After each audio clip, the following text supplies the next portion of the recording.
Son las 7:23, continuamos con más de Primera Página, tenemos entrevista internacional debido a esta catástrofe que ha ocurrido durante esta semana con la desaparición del sumergible Titán de la empresa Ocean Gate. Precisamente es esta empresa la que ha dado por muertos a los 5 pasajeros durante la tarde de este jueves. Analizamos el tema y sobre todo por qué se produce esta implosión en las profundidades del Atlántico Norte, en las cercanías de los restos del Titanic. Hoy con nuestra invitada Mar Gómez, se conecta con nosotros hasta ahora desde Madrid, España, para hablarnos sobre el tema. Es doctora en física y vamos a analizar desde ese punto de vista, desde esos aspectos físicos, las causas de esta implosión. Muchas gracias por acompañarnos. Buenas tardes para usted. Gracias, buenas tardes. Doctora Mar, en física, y ya que se maneja mucho este escenario, ¿qué es una implosión? Pues básicamente, de forma muy sencilla, una implosión es el proceso contrario a una explosión. En una explosión lo que ocurre es que se expande un volumen. En una implosión los objetos que implosionan colapsan sobre sí mismos, de tal forma que esto, en este caso, se ha producido debido a un cambio de presión. Hay que tener en cuenta que en el interior del sumergible hay una presión y en el océano hay otra. Cuando descendemos a las profundidades del océano, esa presión del océano va aumentando porque tenemos un fluido sobre nuestras cabezas que se va incrementando, ¿no?, en volumen a medida que descendemos. Y ese cambio de presión que ha podido existir por una fisura, por una rotura en el casco, por una grieta, es el que ha provocado esta implosión. Una implosión que al producirse, bueno, pues se produce de forma muy rápida. Esto ocurre en fracciones de segundo, así que ellos no han podido ser conscientes de lo que sucedía, pero para entenderlo pues debemos saber que es un cambio muy potente de presión. En la naturaleza lo podemos encontrar en las estrellas. Algunas estrellas colapsan sobre sí mismas debido a los cambios de fuerza que tienen en su interior y bueno, pues se producen implosiones también en el universo. Ahí teníamos un gráfico que nos mostraba precisamente algunos de estos escenarios y cómo pudo darse esta implosión, que se dice que pudiera ser muy instantánea, es decir, que la muerte también se produce en este escenario.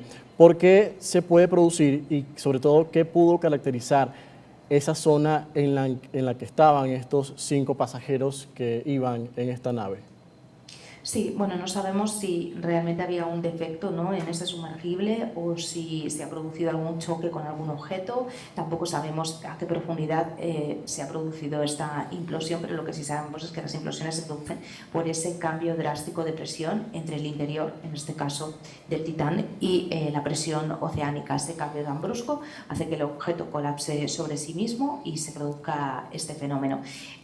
Para que nos hagamos una idea, esa presión que tenemos en el océano a la profundidad a la que está el Titanic es más de 400 veces superior a la que tenemos en la superficie del nivel del mar. Así que es una presión muy fuerte y ese cambio pues da lugar a este tipo de fenómenos. Se habla también mucho de las condiciones meteorológicas que en muchos casos no son favorables en el fondo del océano. ¿En qué condiciones pudieran haber estado estos 5 pasajeros y por qué no hubo una evaluación previa de eso? La verdad es que las condiciones meteorológicas han sido malas durante la búsqueda en superficie porque ha habido mucha niebla, ha habido nubes bajas y esto ha generado que sea difícil la búsqueda, pero en este caso no estaban en superficie, no estaban en la superficie del mar, sino que estaban a profundidad y bueno, las labores de búsqueda han sido complicadas porque las corrientes en la zona también son importantes. Se hablaba estos días, ¿no?, de la posibilidad de que hubieran sobrevivido, las temperaturas también son muy bajas a esas profundidades, o sea que la hipotermia podría haber aparecido rápidamente, pero finalmente se ha descartado esta hipótesis y se ha confirmado que ha sido una implosión pues muy catastrófica. Ahora, también existen inquietudes de que si tenemos en este momento de la humanidad, en el siglo XXI, tanta tecnología, ¿por qué un GPS no pudo funcionar y no pudo contribuir para la búsqueda del sumergible? ¿Qué sucede en este caso, estimada? Bueno, las señales de GPS son ondas electromagnéticas. Las ondas electromagnéticas del GPS, que son satélites que están orbitando a unos 20.000 kilómetros de altitud sobre nuestras cabezas, emiten una señal que se recibe en un receptor aquí en la Tierra y gracias a eso pues se triangula nuestra posición. Esas señales de GPS se propagan en el aire a una velocidad de unos 300.000 kilómetros por segundo, pero la velocidad de propagación de las ondas electromagnéticas depende del medio y en el caso del agua, el agua es mucho más densa. El agua agua de mar es aproximadamente 800 veces más densa que el aire. Esto quiere decir que tiene más moléculas y estas amortiguan esas señales como si la absorbieran por el camino. Un ejemplo muy claro lo tenemos, por ejemplo, en la luz del Sol. La luz del Sol es una onda electromagnética y a medida que descendemos en las profundidades del océano no llega luz. Hay zonas de absoluta oscuridad. A partir de los 1000 metros tenemos lo que se llama la zona crepuscular y es absoluta oscuridad, y es precisamente por eso, porque esa onda electromagnética, igual que ocurre con el GPS, se va atenuando. Por eso no funcionan los GPS y tenemos que utilizar otros sistemas, como por ejemplo el sonar, que lo que hace es emitir pulsos de ondas de sonido y cuando detecta un objeto devuelve esas ondas de sonido y se analiza en superficie. Es interesante todo lo que plantea la doctora Mar Gómez, nuestra invitada esta mañana en Primera Página. Estimada, también que pudiera abrir este precedente en el campo de estudio de la física, que usted es especialista. También hay algunos aspectos que destacar para futuras investigaciones. ¿De qué forma esto pudiera contribuir? Bueno, yo creo que más que abrir futuras investigaciones, porque hay muchos vehículos homologados, ¿no?, y que pasan por todo ese testeo y esa revisión para que no haya ningún problema, creo que también abre un debate sobre el turismo y un turismo de alto riesgo, ¿no? Ahora mismo también tenemos los ojos puestos en el turismo aeroespacial, en salir al espacio de la mano de personas habituales, ¿no? No de profesionales o de astronautas que se preparan durante muchísimo tiempo. Yo creo que esto va a hacer que lo pensemos más y que sobre todo pues, se basen en unos controles mucho más exhaustivos a la hora de someterse a este tipo de riesgos. Muchísimas gracias por acompañarnos esta mañana en Primera Página.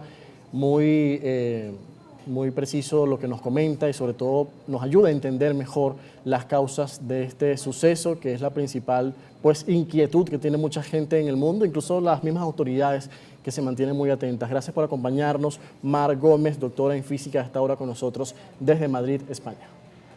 Muchísimas gracias a vosotros. Sí, precisamente esto ha dado motivo de debate, de inquietudes, de también conversaciones largas en las redes sociales, porque el tema se mantiene siendo tendencia en el mundo.